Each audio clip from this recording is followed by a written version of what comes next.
What's up, Thrashers, and welcome back to the Thrash Maniac 99 YouTube channel, and it's time for the 14th episode of 5 Questions with Levi. I apologize if this came out a day later than it usually comes out. I just simply forgot to do this episode until now, but thank you all so much for tuning in nonetheless. Now, as far as future uploads go, after this weekend, basically starting this upcoming Monday, the video upload schedule that I'm hoping to try to get through will be this. So Monday, Wednesday, and Fridays will be when the NASCAR 05 videos are posted. Tuesdays will be now when I do these 5 questions episodes. And then Thursdays will be the NXT reviews. And speaking of NXT reviews, the first non-takeover review I'm done in a long time will be posted later today in between 3 and 6 o'clock. Something like that. But anyways, let's get on to episode 14! BlazeLife334 asks, what are your thoughts on the whole Kurt Cobain suicide from 1994? Well, I've talked about this before, I believe, in like another Q&A video about the whole Kurt Cobain suicide thing. I mean, as far as this whole conspiracy that Courtney Love killed him or whatever, I don't believe that's true. Kurt, he seemed to be one of those guys who just did not like fame. You know, he just wanted to write music for the sake of writing music, and I totally respected him for that.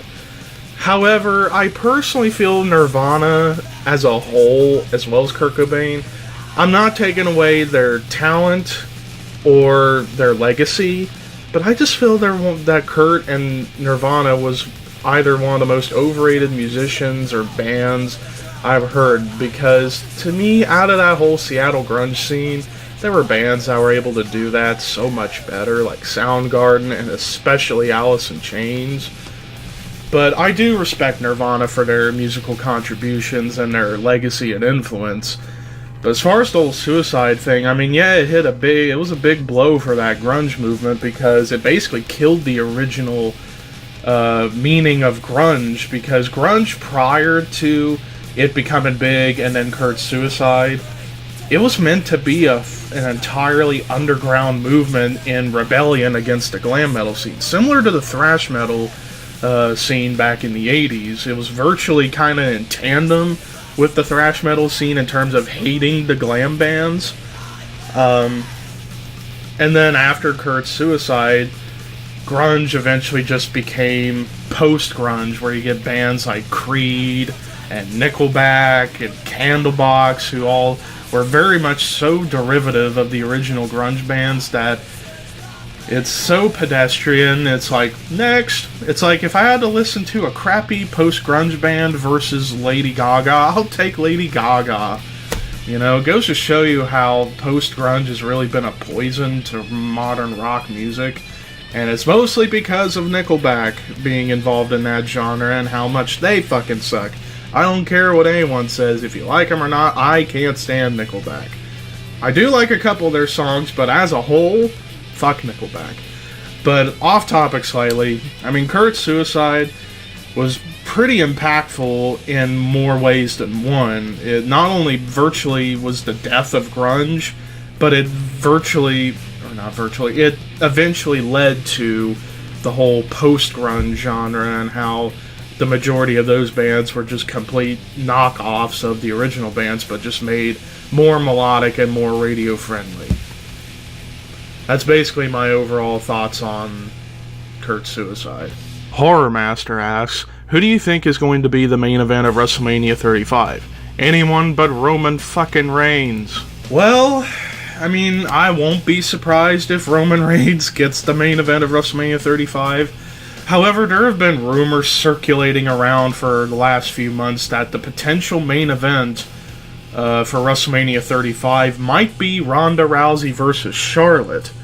Now, I would prefer that, for not only because it would be the first time ever women main event WrestleMania, but it's Ronda fucking Rousey. She's arguably the biggest draw right now in WWE. And you want to pretty much use her to her full potential, and the best way to do that would be to have her be champion. And let's say if we get another superstar shakeup before WrestleMania, Charlotte goes back to Raw, and that's how we get the match between Ronda and Charlotte. Or they could do a champion versus champion match. Charlotte have the SmackDown Women's Championship, and we get a champion versus champion, maybe a title for title. And maybe that would be the step forward to unifying the women's tag team and world titles, so that way we could get the champions go on each brand and be a traveling champion. Because having 2 world titles, 2 women's titles, and 2 tag titles is a big, big mistake that WWE has done, because, and it's for several reasons, and I'm not going to get into it. I'll probably do a separate video on that someday. But yeah, preferably I would have Charlotte versus Ronda be the main event for WrestleMania 35, because it would just have more meaning, and also it's Ronda Rousey. She has to main event at WrestleMania. She has to. Space Metal Ferrari 248 asks, what bands do you have the whole discography of in CD/digital download and music? Well, depending on what you're meaning with whole discography, you're meaning studio albums or everything.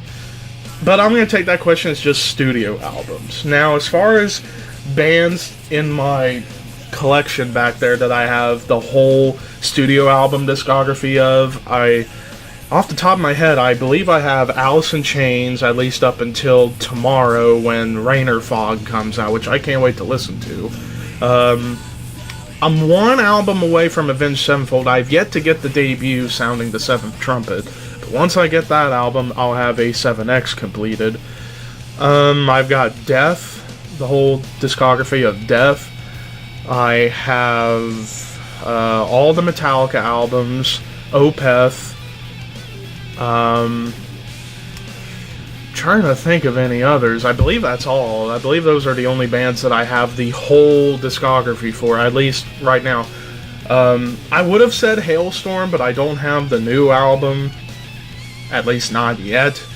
But those are a couple of examples right there. So, Billy Bishop asks, any live-action movies you like that derive from cartoons or anime? I like Transformers and Lord of the Rings, just to mention. That's a tougher one, only because, well, first off, I've not cared for anime. The closest show to an anime that I liked was Avatar: The Last Airbender, and even that, it was a combination of traditional animation and anime, so it wasn't full-on anime, but I'm not going to say The Last Airbender, because I heard that movie was very bad. Perhaps Teenage Mutant Ninja Turtles? I don't know. Just to have some answer, I don't know. I just don't know. I don't know.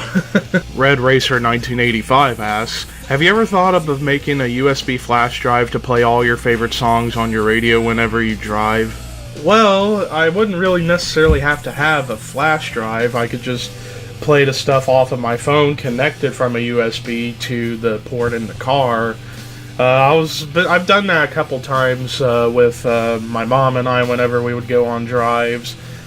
I would play some music or some YouTube videos for her, and or just to have something to listen to while we're in the car.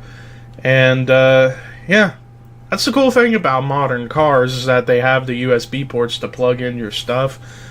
And yeah, but if I were to make a playlist on a flash drive, who the hell knows what I would have on there. So that's pretty much all with that. And that does it for this episode of 5 Questions with Levi. I forgot to mention this at the beginning, but if you want to ask me a question for episode 15 next week, which will be on Tuesday, then send them in the comments section below, and I will do my best to make it happen for you. But until we get there, peace out, and I will see you very, very soon.